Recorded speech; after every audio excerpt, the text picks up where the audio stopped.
Ya, jadi KLT udah aman ya. Tadi kenapa? Tadi keputus, Pak. Pak. Enggak, tadi ada yang nanya, Abdul Hafiz. Oh iya, udah aku jawab. Enggak, ada lagi pertanyaannya yang kedua. Oh, nanya lagi. Iya. Oh ya udah nanti kalau ada lagi langsung ini aja chatbox lagi. Jadi bab satu udah aman ya KLT ya. Jadi pertama kali Tadi yang oh, sih kayaknya pertanyaannya pokoknya totalan itu jangan sampai kerendam kayak gitu. iya benar nggak boleh kerendam totalan nanti hasilnya jadi jelek. Terus jadi ya itu ya pokoknya pertama kita bikin fase diam, terus siapin fase gerak, dijenuhkan, ditotal, terus dilihat di sinar UV. Setelah itu ngitung nilai RF. Jadi tahapannya tuh kayak gitu.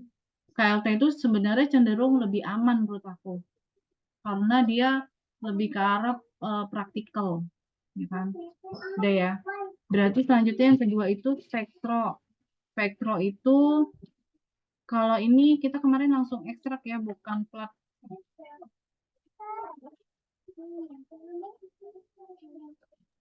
Kak, maaf berarti yang di bab 1 KLT tadi notnya itu ya buat mastiin ke Bunia ada poin yang Drag and drop. prosedur spot drag and drop ya. Iya, itu tuh nanti yang harus ditanya. Mungkin Ya, ini ya, udah. PJ-nya mungkin coba nanti Ayah nanya. Soalnya tadi aku udah banyak banget tanya, aku nggak enak. Kamai tolong ya. Titip ya, Mai. Jadi tadi aku nanya beberapa. Yang pertama sampelnya itu satu apa tiga satu. Terus yang kedua boleh bawa laptop nggak boleh. Jadi untuk bab spektro mau nggak mau kan harus pakai laptop, ya kan? Boleh bawa laptop tapi satu sesi itu cuma satu laptop untuk bareng-bareng. Terus aku nanya lagi, bab berapa sih Bu yang penetapan kadar? Bab 8 apa bab 9? Bab 9. Jadi penetapan kadar itu bab 9. Tadi ada yang nanya ke aku juga soalnya bab berapa, 8 apa 9. Jadi penetapan kadar spektro ini tuh bab 9. Ya bukan bab 8. Kalau yang bab 8 itu penetapan kadar alkaloid, bukan kadar ya, penetapan alkaloid bukan nyampe kadar. Jadi kalau untuk sampai penetapan kadar itu bab 9. Terus kalau prosedur ini udah aku ringkasin, tapi kembali lagi ini bukan acuan, khawatir nanti ada yang miss atau ada yang kelewat. Karena kan aku nulisnya itu khusus buat lada hitam. Sembari aku bikin, sembari aku buat ngapalin sendiri gitu. Karena kalau baca dari modul jujur sih pusing. Bener nggak kayak banyak banget gitu. Tapi setelah aku ringkas, ini kayak lebih lebih ramping, lebih sedikit. Terus, tapi mungkin masih ada yang perlu diedit-edit. Ya, ya udah. Ini kurang lebihnya kayak gitu. Jadi, prosedurnya itu pertama, kalau untuk spektro itu nggak bisa dibohongin. Kalau kita praktiknya itu nggak sesuai dengan prosedur, pasti tuh kadarnya itu jelek. Karena spektro itu dia sangat sensitif. Kalau misalnya kita ngelarutinnya itu nggak pas, mipetnya nggak pas, itu pasti acak-acakan hasil. Pasti kurvanya itu jauh dari satu. Kalau spektrum yang bagus itu R square-nya, nilai R-nya itu adalah mendekati angka 1. Misalnya 0,99 itu udah aman lah. 0,98 ya masih so-so lah, masih mending gitu. Tapi kalau 0,8, ya itu mah nggak bisa dipakai kalau di dunia. Harus bikin baru. Gitu. Prosedurnya yang pertama adalah kita bikin larutan baku piperin 100 ppm. Cara bikinnya gimana? Baku pembanding piperin itu ditimbang 10 mg. Ini yang harus hati-hati. Pada saat menimbang jangan sampai kelewat. Ya kan 0, karena 10 mg itu 0,01 ya. Itu 0, kalau di timbangan analitik itu. Terus selanjutnya dia diatkan 10 mili itu di labu ukur ya, diatkan 10 mili di labu ukur. Setelah itu diambil lagi 1 mili. Ini harus hati-hati makanya jangan sampai ke skip. Kalau ke skip berarti kadarnya dia itu bukan 100 ppm tapi 1000 ppm. Ya, jadi ini nggak boleh ke skip yang aku tandain ini. diambil 1 mili, dilarutin lagi 10 mili. Jadi ada 2 pelarutan untuk bikin baku induk 100 ppm. Pertama ditimbang, dilarutin 10 mili, dipipet. Pipetnya pakai mikropipet ya. Sebenarnya pakai pipet volume juga bisa, tapi kayak lebih ringkas menurut aku pakai mikropipet. Yang pakai blue chip itu. Gitu. Dan kalau di mikropipet tuh harus 1 mili itu adalah 1000. 1000 di yang angka tertera di mikropipet.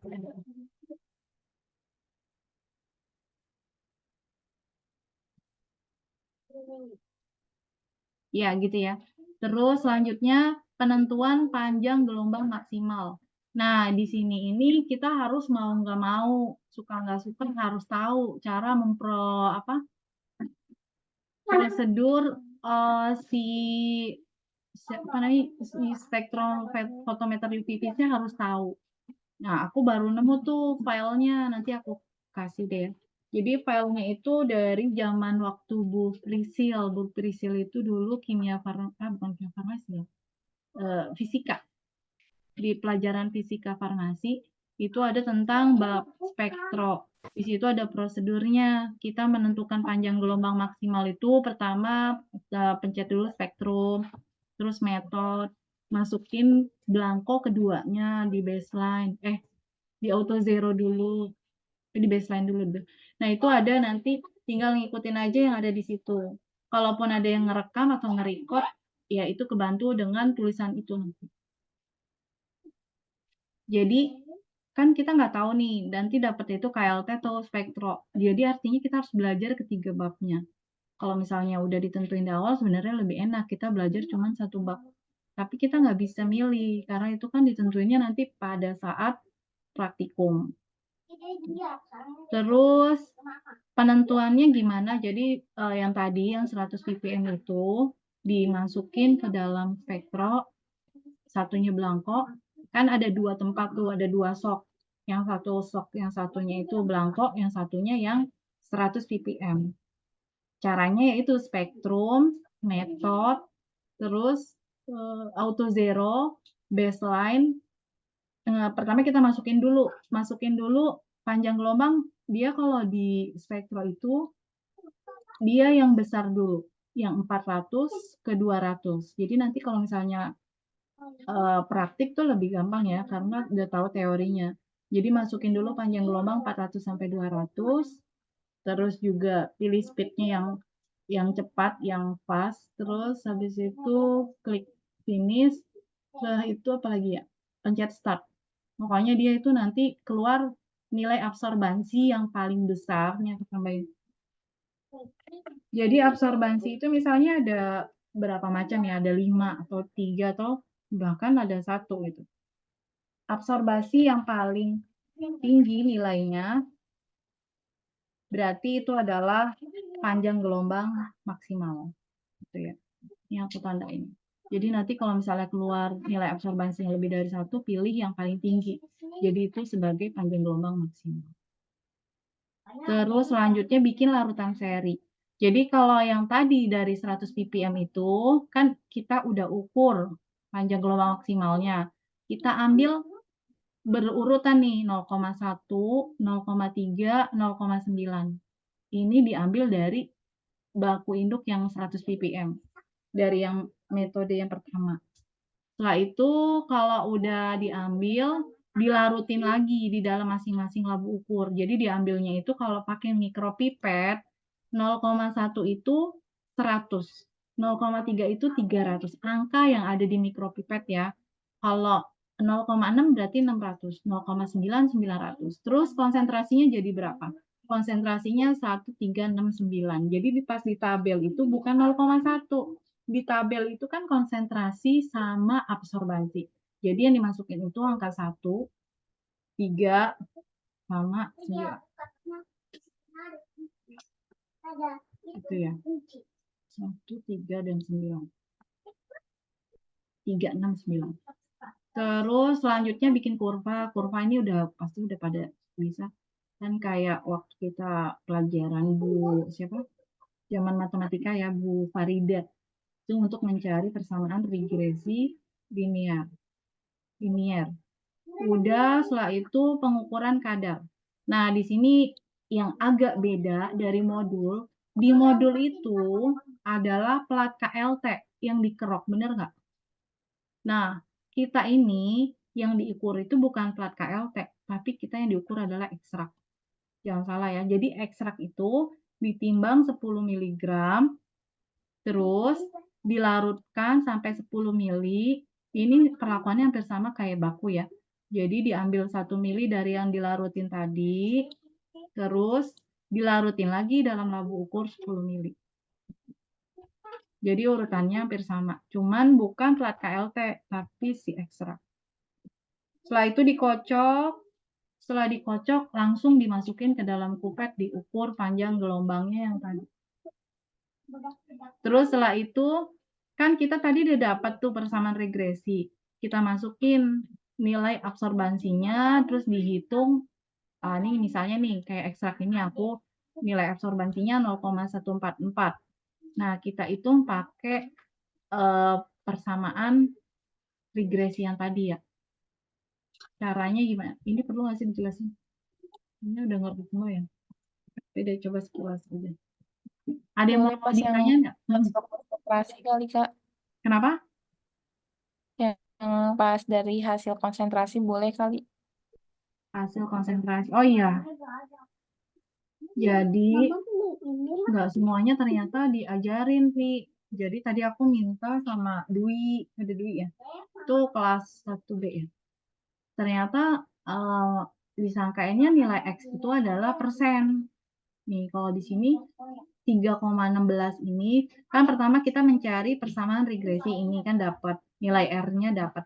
Setelah itu nilai absorbansi ini absorbansi si sampel, si ekstrak kan. Absorbasi si ekstrak. Kita masukin sebagai Y, ya kan? Ini sebagai nilai Y, kita masukin di sini.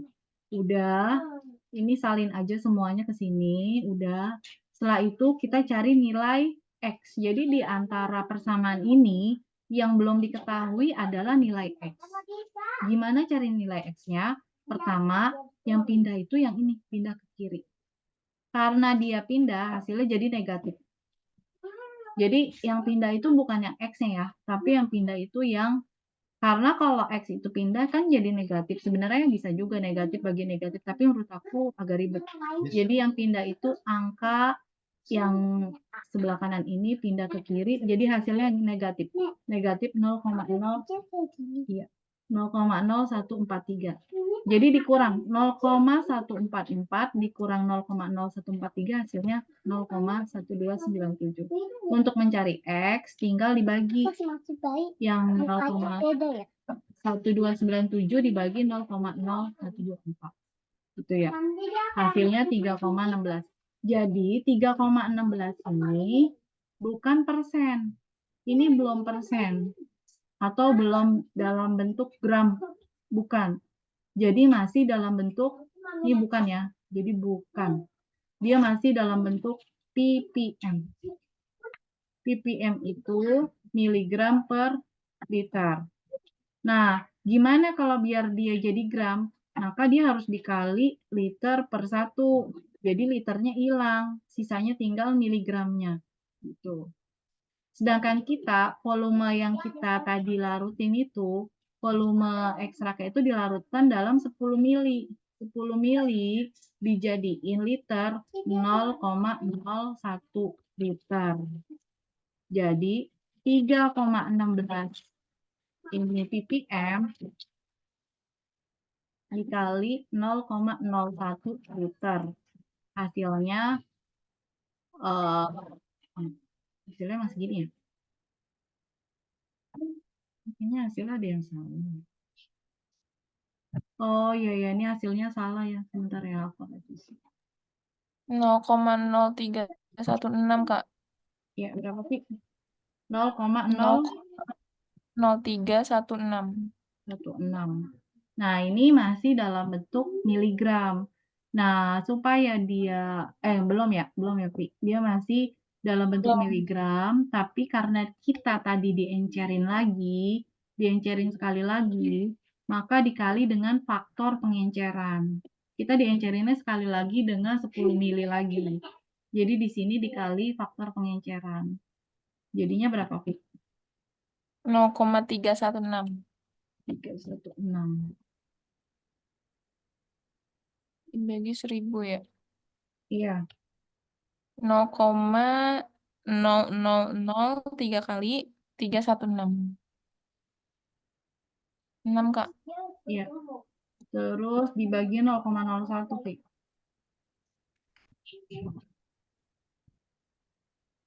Dikali 100. 3,16%. Banget cuman. Iya, jadi kayak gini ya ceritanya itu dia belum dalam bentuk ppm, dia masih dalam bentuk dia belum dalam bentuk gram, belum dalam bentuk bobot, tapi dia masih dalam bentuk ppm. Jadi kita harus konversi dulu jadi miligram.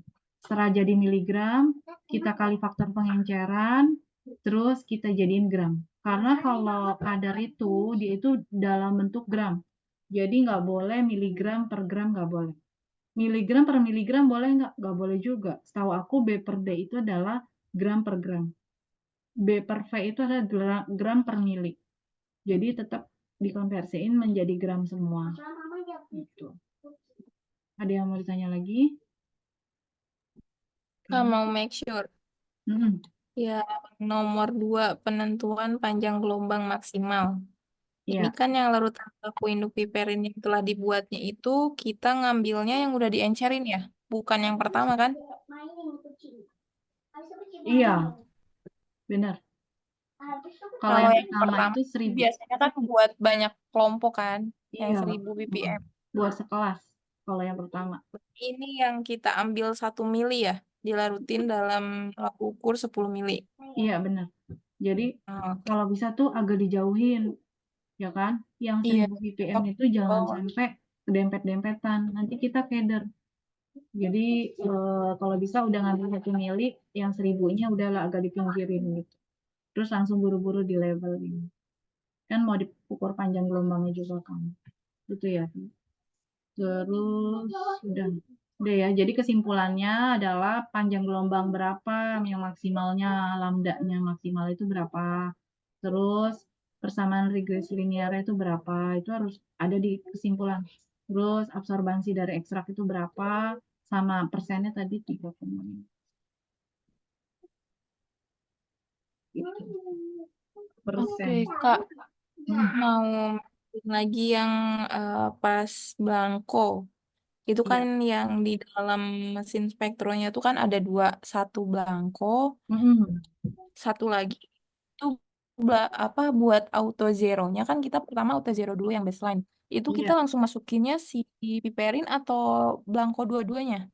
Yang bagus itu kita harus dua-duanya itu blanko dulu. Kalau zaman Bu Nah, itu Prisil itu diajarinnya dua-duanya blanko. Terus kita klik baseline. Setelah diklik baseline, berarti kan udah pengkondisian gitu kan. Kita keluarin yang satunya, masukin yang ppm-nya 100, yang 100 ppm. Baru yang dimasukin 0,1 sampel. itu ya. Iya, yang standar 0,1. piperinnya.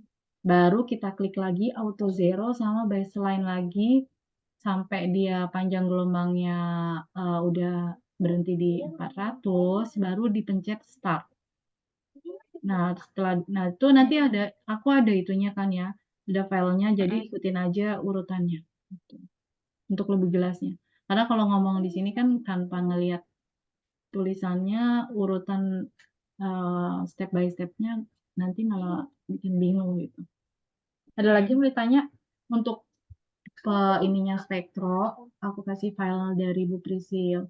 Itu nanti ikutin aja, ada spektrum, metode, masukin panjang gelombang dari yang tinggi ke yang pendek. Terus setelah itu di baseline, di auto zero, di baseline lagi, itu optimasi selesai. Terus ada lagi fotometrik, metode, nah itu ada gitu. lengkap. Berarti Kak buat yang poin 2 penentuan panjang gelombang maksimal ini efektifnya pertama kita naruh dua-duanya blanko buat di auto zero, terus nanti ganti lagi satu kuvetnya diisi dengan yang larutan piperin 100 ppm tadi, terus kita buat cari panjang gelombangnya di situ kan. Iya, benar. Baiknya Jadi ya. bagusnya itu di baseline dulu, dua-duanya belangko. Gitu. Oke, kasih Kak. Ya. Karena banyak faktor kalau nggak di baseline itu nanti hasilnya itu kurang bagus. Bener deh. Itu nanti akan kayak ngaco gitu. Kita udah ini kenapa udah panik. Apalagi UAS kan ternyata belum di baseline. Berarti aman Kak, ya? mau Kenapa? Kasel mau Iya boleh. tadi kan blanko sama blanko. Nah, semisal kan diganti buat nanti yang piperin. Nah, blankonya itu tetap blanko yang sebelumnya aja kan ya? Iya, tetap aja. Kayak kita kan belangkonya cuma satu, etanol 96%. Dua-duanya kan belangko. Yang satunya diambil, yang satunya diemin aja, nggak usah diapa-apain. Iya, iya oke. Ya, terima kasih Kak. Ya. Terus jangan lupa ditutup. Jadi tutup itu fungsinya untuk pelarut-pelarut yang mudah menguap ya. Kalau aquadis mah nggak usah ditutup karena dia nggak nguap. Tapi kalau etanol, karena kan kita rata-rata pelarutnya etanol, itu harus pakai tutup. Mungkin ada faktor itu juga, nanti hasilnya juga kurang bagus.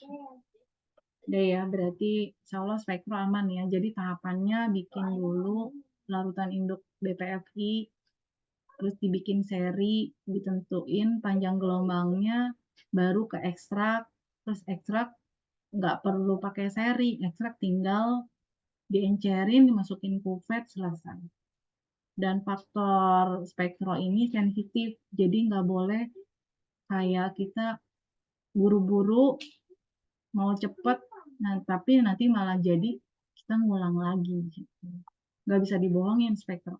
Pasti kalau ada prosedur yang kelongkap atau prosedur yang salah, pasti hasilnya itu jelek terus. Dan itu kita bingung, ini jeleknya itu dari mana ya? Itu malah kayak ngacauin semuanya menurut aku, harus rapi. Sama pada saat pakai mikropipet, itu hati-hati.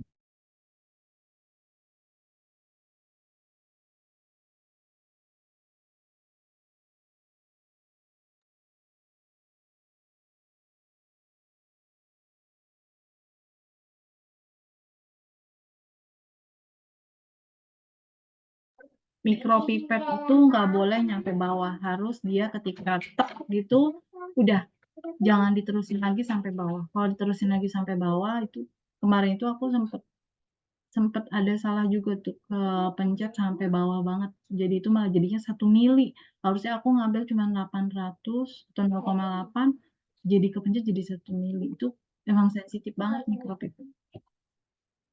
Udah ya.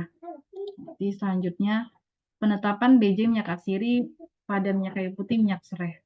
Jadi itu sampelnya itu ada 2, minyak atsiri dan minyak serai. Itu aku nanya, Bu, kalau minyak atsiri BJ-nya doang, ini kan BJ aja kan. Kalau minyak atsiri itu Bu, kalau yang serai itu bakalan lama. Aku bilang 4 dikali 30 menit. Itu udah 120 menit. Itu tuh belum ngapa-ngapain Bu, cuma didiemin doang gitu. Terus kata Bu Nia, jadi 10 menit. Jadi ini kan ada prosedurnya. Prosedur yang 30 menit itu disingkat jadi 10 menit semua. Jadi total didieminnya itu dia 40 menit. Sembari nunggu itu mungkin kita bisa sambil ngisi prosedur atau sembari ngitung atau sembari beres-beres atau nyiap-nyiapin. Sebenarnya jujur kalau BJ itu lebih aman dibandingkan spektro sama KLT. Tingkat kesalahannya untuk pignometer ini lebih apa sih ya? Lebih gampang gitu. Cuman lama dia pengerjaannya. Kalau minyak kayu putih, pertama dia nggak pakai nunggu-nunggu 10 menit. Itu lebih gampang lagi. Antara minyak kayu putih sama minyak serai, pasti lebih gampang minyak kayu putih. Tapi kemarin itu BJ-nya di kelas aku minyak kayu putih itu nggak masuk, nggak memenuhi syarat. Dia nggak memenuhi syarat. Dan biasanya kalau nggak memenuhi syarat, itu jarang banget dipakai untuk sampel ujian. Biasanya yang sampel ujian itu pasti yang dipilihnya itu yang hasilnya itu bagus, supaya nggak nyulitin mahasiswanya. Tapi nggak tahu sih ya, kalau di kelas lain gimana? Minyak kayu putih pada masuk nggak BJ-nya? 2A gimana 2A? Nggak masuk juga. Nggak masuk. Nggak masuk ya? Ya kan? Berarti nggak tahu dikeluarin apa enggak sih. Tapi minyak kayu putih sebenarnya tuh enak banget. Dia nggak perlu pakai penanas air, nggak pakai es batu. Dia tinggal pakai piknometer. Kita juga udah biasa kan pakai piknometer. Piknometer kosong, ditimbang, diisi air, ditimbang, diisi minyak, ditimbang, itu udah selesai. Itu enak banget. Cuman bedanya ya harus di hair dryer, dikeringin. Tapi kan etanol tuh cepet kering gitu kan. Jadi prinsipnya kalau yang minyak kayu putih itu kayak kayak kita biasa pakai piknometer. Di zamannya Pak Panca dulu, insya Allah sih udah jelas. Cuman bedanya di zamannya Bu Nia ini yang semester 5, cuman bedanya di rumus. Di rumusnya itu dia bukan, kalau kita kan W2 dikurang W0 dibagi W1 dikurang W0 kan zaman kita dulu ya. Sekarang itu pakainya itu rumusnya ya kita ikutin, ya kan, di mana bumi dipijak di situ langit dijunjung. Artinya kalau kita belajarnya sama dosen A berarti ya kita ikutin aturan dosen A, tapi sebenarnya prinsipnya sama. Jadi di sini bobot jenisnya untuk minyak kayu putih dia itu D T1, ini aku juga nggak tahu nih baca, tapi D itu adalah bobot jenis pada suhu pengerjaan. Jadi kan piknometer itu dilengkapi sama termometer kan. Pada saat kita ngerjain itu dicatat berapa derajat yang ada di piknonya. Setelah itu M itu adalah bobot pikno kosong, M1 piknometer berisi air, M2 piknometer berisi minyak. Tinggal dikurang aja, jadi nggak ada satuannya. Kalau untuk BJ itu adalah perbandingan, jadi nggak ada satuannya. M2 dikurang M, M1 dikurang M. Jadi perbandingan antara minyak dengan air. Terus kalau untuk yang bawahnya tinggal dimasukin aja rumusnya. Ditambah 0,007, T1 adalah suhu pada saat mengerjakan, T itu adalah 20. Jadi standarnya itu penentuan BJ itu pada suhu 20 derajat. Makanya pada minyak atsiri, si minyak sereh, itu semuanya 20 derajat. Ya kan? Jadi kalau minyak kayu putih, insya Allah tuh aman banget. Karena dia pengerjaannya gampang, cepet, nggak perlu es batu. Kayaknya simple. Tapi sayangnya BJ-nya itu nggak masuk kemarin. Nggak masuk sesuai dengan kadar yang ada di SMI. Terus selanjutnya, kalau minyak sereh, nah ini aku mau nanya nih sama Ivi. Ivi ada nggak, Vi? Vi, mana lagi nih Ivi? Ya Kak, gimana? Nah, kemarin tuh kan Ya aku mau nggak ngerjain minyak sereh ya, Vi ya. gini nih. Hmm, coba ceritain deh, Vi. Ya, halo. Iya, udah kedengeran. Pada saat ngerjain minyak sereh itu kayak gimana sih, Vi? Coba deh, Vi. Ini ada yang di-improve nggak sih dari modul? Bentar, ini pertama Ipi sampein dulu time lapse-nya sih saja 9 menit lagi ya. Nanti lanjut Iya, lagi iya. kalau nggak cukup. Ngebut nih, ngebut. Terus Habis ini biar buat yang kalau yang si minyak sereh kan tadi dari kakak dapat konfirmasi kalau si waktunya itu jadinya 10 menit ya. Alhamdulillah tuh udah diubah berarti jadi lebih cepat nanti nunggunya. Terus apalagi ya? Sebenarnya sama aja sih Kak, buat prosesnya sama kayak yang ada di modul, nggak ada yang diubah. Kecuali kan yang di modul ada yang tipe tuh bagian poin nomor 4 ya. Yang telah dididihkan itu harusnya kan didinginkan. Ya udah itu udah Kakak ganti. Terus udah semua sama sih kayak di sini ngikutin prosedur, nggak ada yang diubah-ubah lagi. ya Yang udah baru ya berarti. itu berarti waktunya jadi 10 menit ya. Iya, yang aku mau tanya ini, dia itu kan di dalam lemari timbangan. Sebenarnya Heeh. boleh nggak sih ditaruh aja gitu di pinggirnya, jadi timbangannya bisa dipakai sama orang gitu. Boleh nggak? Nggak boleh. Harus ketutup Itu gitu. kemarin, iya, kemarin yang dijelasin sama Bunia juga tuh, kenapa harus dibiarkan, katanya yang pas kita presentasi, Kak. Nah itu, jadi ternyata ada apa hubungannya sama nanti nilai BJ akhir kita kan yang didapat. Jadi ya mau nggak mau itu si timbangan analitik buat yang kebagian BJ dia punya sendiri tuh. Karena kan nanti nggak boleh diganti-ganti. Jadi harus berurutan sesuai sama yang ada di prosedur. Kayak yang pertama itu kan ngeringin kayak biasa ya. Terus dimasukin tuh ke timbangan analitik. Udah dalam posisi mati, dibiarin 10 menit. Terus kita keluarin, masukin air kan, Aquades. Terus didinginin sama pakai es batu sampai suhunya 20. Nah, nanti baru di situ dimasukin, ini udah termasuk sama poin 5. Nanti baru ditimbang kan di poin 7. Itu juga diemin dulu 10 menit. Baru dari situ dinyalain. Kayak gitu. Kalau Dan misalnya seterusnya. Pi, di dalam 10 menit itu suhunya naik, nggak jadi 20, nggak apa-apa. Nah, itu kita turunin. Maksudnya keluarin dari si air si es batunya Kak sampai benar-benar suhu yang kita dapat 20. Kalau misalkan udah apa naik lagi jadi 25 kita masukin lagi. Kayak gitu terus. Sampai selama waktu 10 menit itu berarti. Oh, jadi penangas airnya dimasukin dalam lemari timbangan, Pi? Enggak, di luar. Itu di luar posisinya. Oh, kalau misalnya Posisi. dia naik suhunya 25, didinginin lagi gitu. Iya. Terus Jadi masukin kita lagi. acuannya ke si suhu, ke suhu 20 aja itu. Jadi Jadi suhunya bukan nggak dari boleh lebih 20. dari 20. Karena 10 menit itu lumayan lama kan, Pi. Mau nggak mau dia Betul. suhunya kalau di luar penangas air kan naik gitu kan. Iya, kemarin aja kita ngeluarin sampai berapa kali ya kan yang ngerjain tuh kebetulan pas Ivi sama Kayul juga.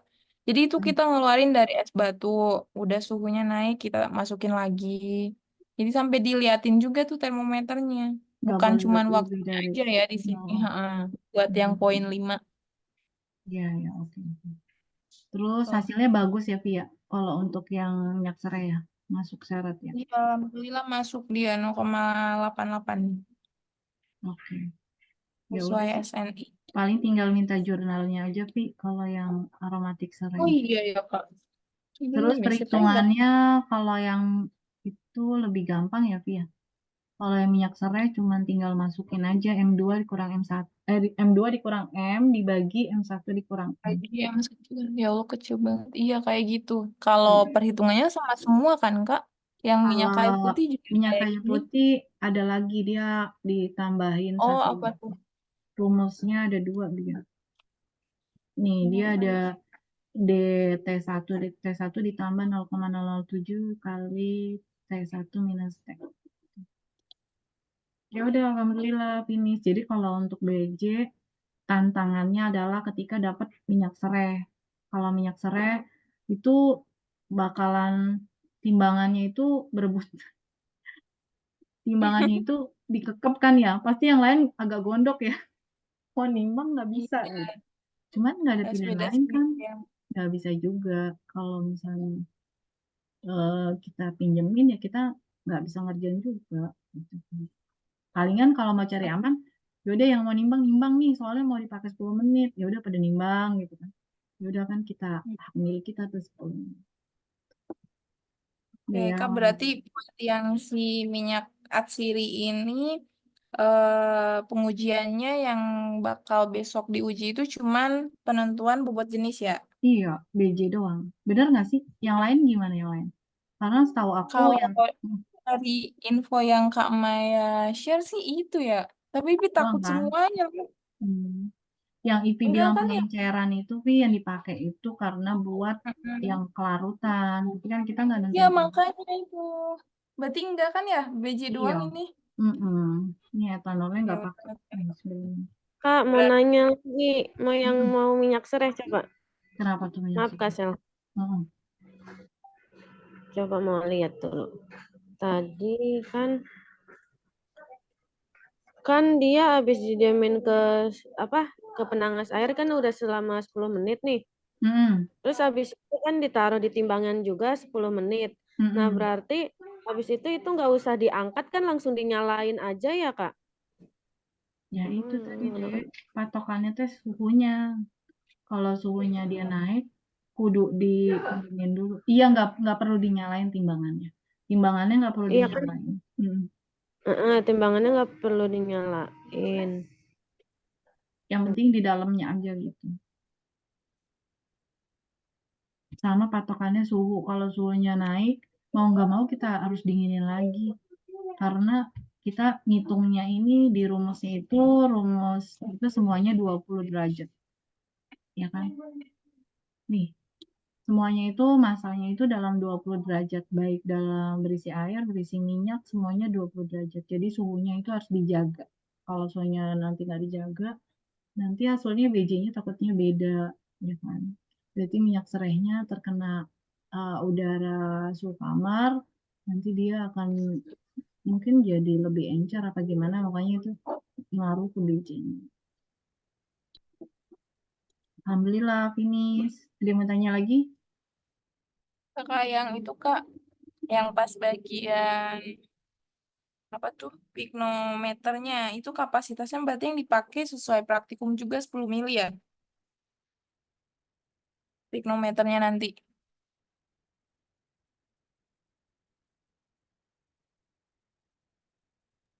Yang mana, Vi? Yang mana, Vi? Bab apa, Vi? Yang BJ minyak kayu putih. Iya, Dua-duanya sih sama sih. Pignometer 10 ya. iya. Pignometernya 10. Terus Oh, pakainya nanti buat bersihinnya pakai etanol ya, Mbak? iya. Enggak sama aseton. Enggak pakai aseton. Kita etanol. Makanya ini aku rubah semuanya pakai etanol semua. Nah, ini yang poin 9 di bagian minyak kayu putih kan catat suhu pada saat pengerjaan. Itu maksudnya gimana, Kak? Jadi ketika kita nimbang, ketika kita eh, di atas timbal analitik itu kan ada suhu, ya kan? Suhu itu menunjukkan eh, suhu udara sekitar di dalam timbangan gitu kan. Nah, suhu itu yang dicatat untuk Oh, dimasukin berarti yang ada di timbangan analitik nanti. yang ada di pik. Jadi kan piknonya itu kan ada termometernya kan, Pik. Iya, betul. Nah, itu yang ada di piknonya aja. Berarti itu suhu lingkungan sekitar lah, suhu kamar sekitar yang ketika kita nimbang.